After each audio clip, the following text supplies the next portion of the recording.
You find out that some people just feel like their own Igbo is more superior than the others. Like somebody from, you say, Onya Bakeleke, all those kind of things. This guy is from Suka, this guy is from Ngwa. You know, all this kind of rubbish stuff. When you see people, a lot of people make jest of all this kind of things. Especially somebody say, the Bakeleke boy, all this rubbish talk. Hey man, if you are part of this guy, better stop it. It's very stupid. It's very like, you don't know how stupid it sounds. And it's just a cult as anything. Your own Igbo is more superior than the other one. It's as foolish as anything you've ever heard about. And once, if you watch this video and you see any person doing it, tell him to his face that it's foolish.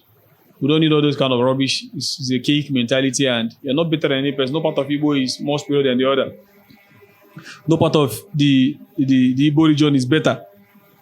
We are all equal. And if you watch the way the Igbo society is structured, it's a Republican society. We are one Igbo and united, and we are getting more and more united. Thank you.